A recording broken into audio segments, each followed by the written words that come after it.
Assalamualaikum warahmatullahi wabarakatuh. Hai para pencinta catur dan para caturmania, selamat datang kembali di Legenda Catur Dunia. Di video kali ini kawan-kawan, saya akan berikan cuplikan game dari Paul Morphy saat dia bermain dengan teman sekolahnya Charles Morian. Game ini bukanlah partai resmi kawan-kawan, game ini hanya sparring game saja.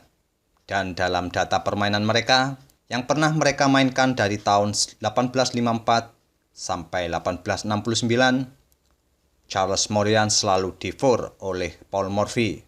Meskipun di kemudian hari Charles Morian menjadi pemain yang kuat, tetap saja Charles Morian di-4 oleh Paul Morphy saat mereka bermain.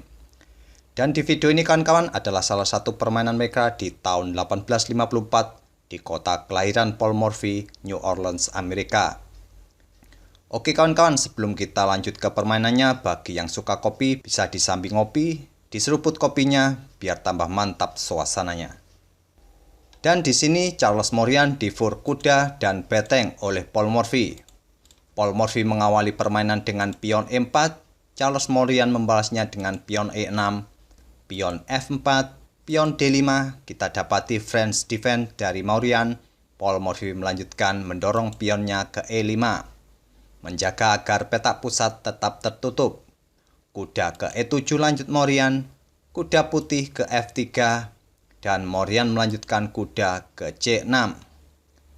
Dalam prinsip dasar bermain catur kawan-kawan, kita disarankan agar tidak melakukan 2 kali langkah dengan bidak yang sama dalam pembukaan, seperti halnya yang dilakukan oleh Charles Morian ini, yang melangkahkan kuda dari petak G8 ke petak E7 kemudian ke petak C6 ini.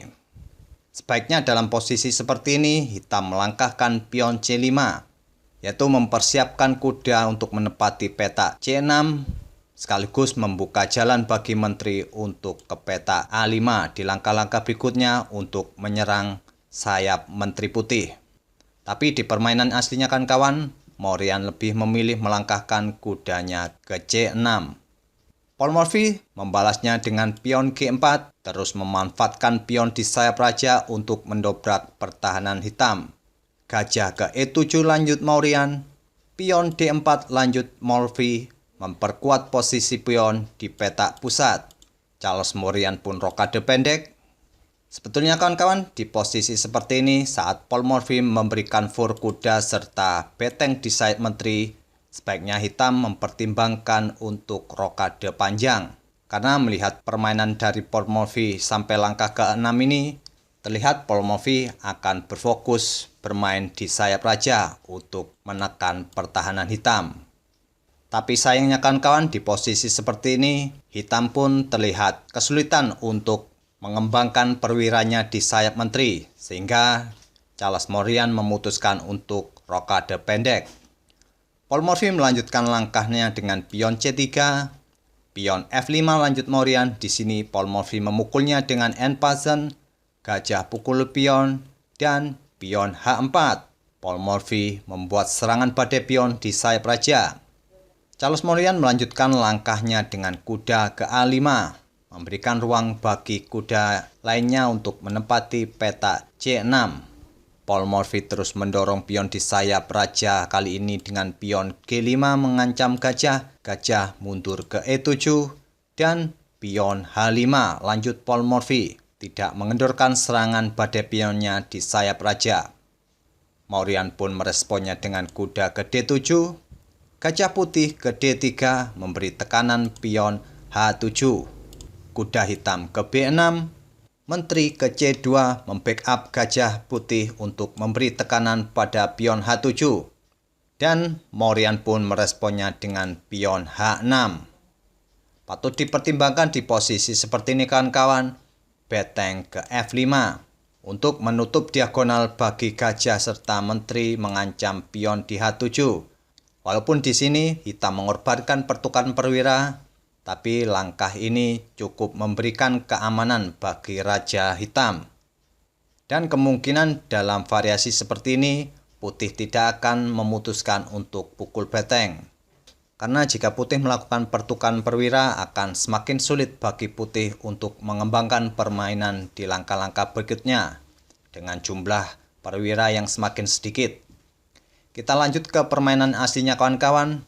Di sini Charles Morian lebih memilih memainkan pion H6. Tentu saja langkah ini menguntungkan bagi Paul Morphy. Paul Morphy pukul pion, pion pukul pion, dan sekarang lajur G terbuka. Dimanfaatkan oleh Paul Morphy menggeser betengnya ke G1 skak. Di posisi seperti ini kawan-kawan, langkah terbaik bagi putih adalah menggeser menterinya ke G2 skak. Dan jawaban terbaik bagi hitam di posisi seperti ini adalah menutupnya dengan gajah di G5.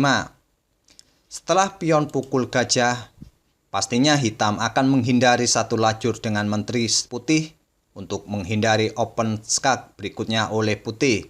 Mungkin raja hitam akan ke F7, putih bisa melanjutkan pion pukul pion, dan di langkah berikutnya menteri bisa didorong ke petak G7. Akan tetapi di posisi seperti ini, Paul Morphy lebih memilih menggeser betengnya ke G1 skak, raja ke H8, beteng naik ke G6 mengancam pion, beteng hitam pun naik ke F6 membackup pion, menteri ke G2. Menteri hitam ke F8, kuda ke H4, menteri ke F7, dan pion F5 lanjut Paul Morphy. Langkah pion putih ke F5 ini kawan-kawan selain menantang pion hitam di E6, juga membuka diagonal bagi gajah petak gelapnya untuk menekan pion hitam di H6. Charles Morian meresponnya dengan gajah ke D7, memberikan jalan bagi beteng untuk ikut bermain ke pusat permainan di langkah-langkah berikutnya. Paul Morphy melanjutkan gajah pukul pion, beteng ke G8, gajah mundur ke G5 mengancam beteng, beteng pukul beteng, kuda pukul beteng skak menggarpu gajah, beteng pukul kuda, pion H pukul beteng mengancam menteri, menteri bergeser ke G7. Paul Morphy melanjutkan menteri ke H1 skak, raja ke G8, dan Paul Morphy mendorong pion F6 menggarpu menteri serta gajah. Di posisi seperti ini kawan-kawan, Charles Morian menyerah. Di posisi seperti ini kawan-kawan, sudah tidak banyak lagi yang bisa dilakukan oleh hitam. Walaupun permainan dilanjutkan dengan gajah pukul pion, putih akan melanjutkan menterinya ke H7 skak. Apabila hitam menolak untuk bertukar menteri menggeser rajanya ke F8, gajah putih akan ke H6 memaku menteri hitam. Namun jika di posisi seperti ini terjadi pertukaran menteri, pion putih akan pukul balik menteri hitam skak. Jika raja ke H8, gajah pukul gajah skak mat. Namun jika raja ke F7, gajah akan pukul gajah, raja pukul gajah, dan pion promosi menteri. Itulah kawan-kawan mengapa di posisi seperti ini saat Paul Morphy mendorong pionnya ke F6, Charles Morian pun menyerah. Itulah kawan-kawan permainan dari Paul Morphy saat bermain dengan teman sekolahnya Charles Morian. Walaupun Paul Morphy memberikan for kuda dan beteng, Paul Morphy masih unggul dalam permainan ini. Semoga video ini memberikan inspirasi kawan-kawan. Terima kasih telah menonton video kali ini. Sampai bertemu di video-video berikutnya. Wassalamualaikum warahmatullahi wabarakatuh.